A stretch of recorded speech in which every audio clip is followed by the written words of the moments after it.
بسم الله والصلاة والسلام على رسول الله. مساء الخير حباباتي ولا صباح الخير الوقت اللي شفتوا فيها لا فيديو تاعي. ان شاء الله تكونوا كامل بخير يا ربي. رجعت لكم بعد غيبة طويلة. نقول لكم اسمحوا لي، لا غالب ظروف. ان شاء الله ما تزيدش تتعاود، ان شاء الله. توحشتكم بزاف. اليوم جبت لكم وصفة جديدة وجبت لكم طريقة جديدة تاع كيك، ان شاء الله تعجبكم. جبت لكم حاجه حلوه للحلوات المتتبعات تاعي. راح نبداو ان شاء الله على بركه الله. اليوم راح نديرو كيك سنيكرز.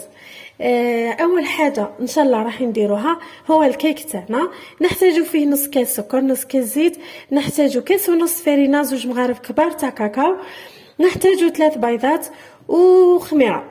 نبداو ان شاء الله على بركه الله. وكما العاده نبداو ان شاء الله بالبيض. هو الاول لازم يكون بدرجه حراره الغرفه كما مايلفين كما على بالكم. هنا درت 3 بيضات. نتوما البنات اي طريقه عندكم تاع كيك مايلفين ديروها تصلح لكم، تقدروا تستخدموها. انا هذه هي طريقتي، راح ندير هكذا. تحبوا ديروا الوصفه تاعي. نخلطهم مليح حتى يذوب لنا السكر. هنا بعد ما ذاب لنا السكر نبداو نزيدو الزيت تاعنا اللي قلنا نص كاس.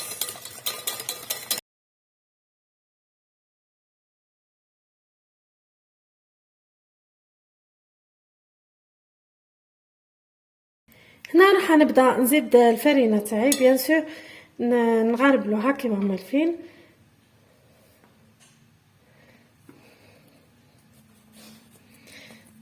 باش ما يبقاوش هذو الكعابر. هنا نزيدو باكي تاع الخميره. لهنا البنات الفرينه درت غير كاس، نورمالمون يكفي حسب البيضات. اذا كان الحبه كبيره راح تجيكم تديكم فرينه، اذا حبيت صغار حبيت البيض صغار راح تديكم فرينه قل. نسحصلو على هذا القوام.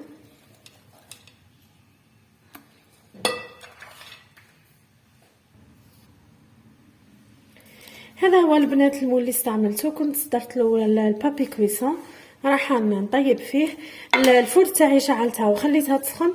نفرغوا هذاك الخليط تاعنا ونرجع لكم. هنا نحاولوا نسقموه باش يجي كامل قد ونحطوه يطيب في الفور، ومن بعد نكملوا المرحله الثانيه.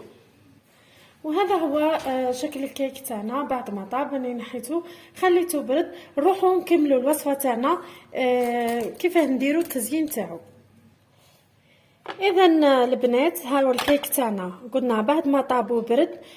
شوفوا كيفاه خويته من داخل، ما توصلوش حتى للقاع. لهنا شويه برك، لهنا راح نحشيوه.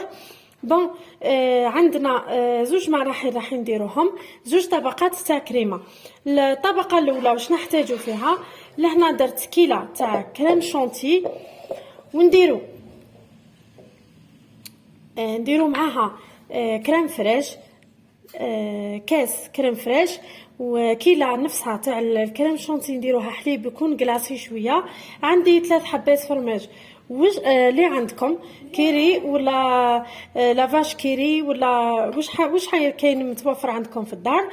عندي لهنا فلون كراميل نحتاج وحده، وهنا عندي كاوكاو رحيته شويه.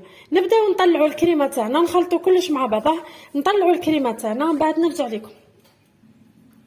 هنا كما راكم تشوفوا البنات راني طلعت كامل هذوك المكونات اللي عندي، تحصلت على الكريمه هذه. نروحوا نحطوها في الكيك تاعنا كطبقه اولى. هنا انني درت كميه لاباس بها. نتوما حاولوا تنقصوا، ديروا نصف الكميه.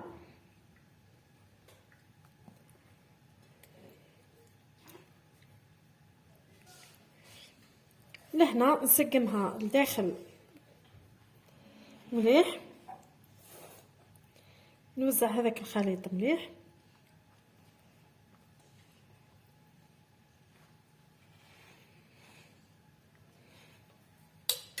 هكذا. ونروحوا نوجدوا طبقه ثانيه. هنا البنات الطبقه الثانيه نحتاج فيها سنيكرز. انا درت 4 حبات، راح نذوبهم في الميكرووند. اللي ما عندهاش ميكرووند تذوبهم في الحمام مائي نورمال. هنا البنات ذوبت هذاك السنيكرز تاعنا، راح نزيدو فوق الطبقه هذه. هنا حطينا هذاك السنيكرز من فوق، راح نزيد لهم انصاص تاع كاوكاو.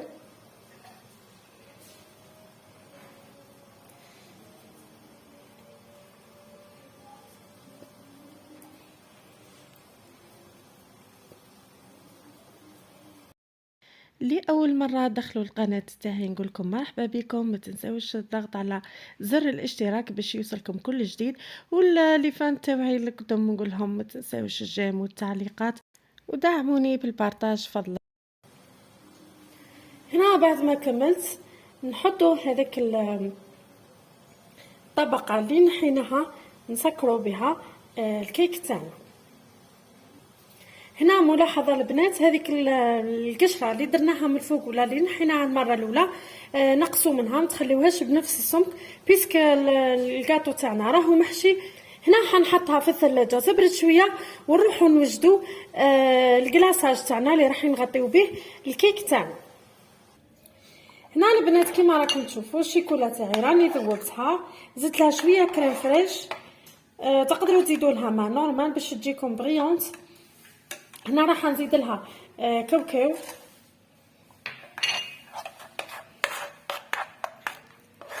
نخلطوها بيان ونقلاسيو الكيك تاعنا. هنا كيما راكم تشوفوا البنات كملت كلاصيت الكاطو تاعي كيما تشوفوا كامل. نحطو يبرد مليح ومن بعد تشوفوه في صحن التقديم.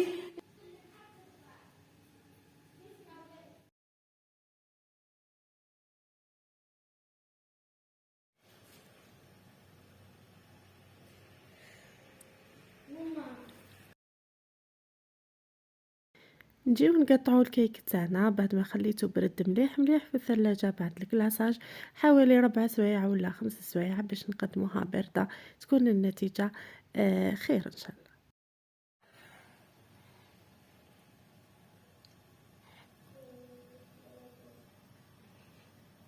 هذا هو الشكل النهائي تاع الكيك تاعنا، شوفوا كيفاش يجي الله يبارك ما شاء الله. لهنا بعد ما قطعتها. وهذه كانت الوصفه تاعي لنهار اليوم، ان شاء الله تعجبكم. ما نبقى نقول لكم غير بقاو على خير، تهلاو في رواحكم، الى فيديو واحد اخر ان شاء الله.